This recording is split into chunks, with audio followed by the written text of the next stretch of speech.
ఈరోజు నేను నా డైట్ గురించి మీతో షేర్ చేసుకోవాలనుకుంటున్నాను. అసలు నేను ఏం తింటాను, ఏం చేస్తాను, అసలు డైలీ నేను అసలు నా డైట్‌ని ఏం ఫాలో అవుతాను అనేవి అన్నీ కూడా మీతో షేర్ చేస్తా ఈరోజు.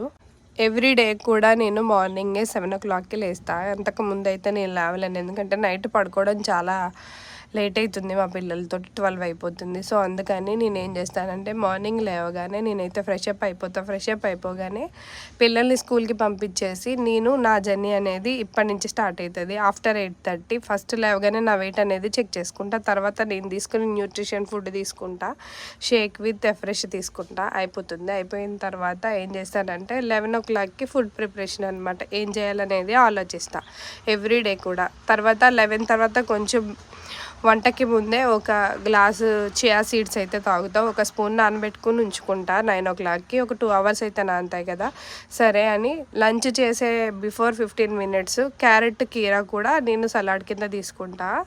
ఎవ్రీ డే కూడా 2 కర్రీస్ లేనిదే నేను ఫుడ్ తినలేను. అందుకనే ఏదైనా వెజిటేబుల్ కర్రీ చేసుకుంటా, ఆకుకూర ఒకటి చేసుకుంటా అనమాట.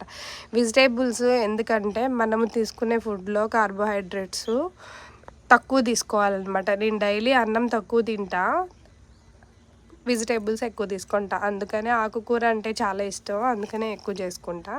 ఆకుకూరతో పాటు ఏదైనా రసం, నెక్స్ట్ ఇంకొక కర్రీ కూడా చేసుకుంటానన్నమాట.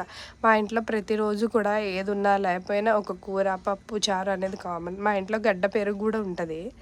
అందుకని నేను ఏం చేస్తానంటే 2 కర్రీస్ ప్రిపరేషన్ చేసుకుంటా అనమాట. ఆకుకూరతో పాటు ఇంకో వెజిటేబుల్ ఏదైనా. తర్వాత కొంచెం పికిల్, ఎర్ర పచ్చళ్ళు అయితే నేను తీసుకోను. మా ఇంట్లో రెగ్యులర్గా ఉంటుంది కానీ నేను తీసుకోను. అందుకని నేను రోటి పచ్చడిని కూడా మెన్షన్ చేసుకుంటా అనమాట. ఫుడ్ అయితే రెడీ అయిపోతుంది. ఇలా ఒక ప్లేట్లో అయితే అన్నీ పెట్టుకుంటాం. 2 కూరలు, కొంచెం పప్పు, పెరుగు అయితే కంపల్సరీ. రైస్ అయితే ఇంత తీసుకుంటా, ఇంతకన్నా కొంచెం తక్కువ తీసుకుంటా. ఇది నా డైట్. సో మీకు నచ్చితే కామెంట్ చేయండి. Bye bye.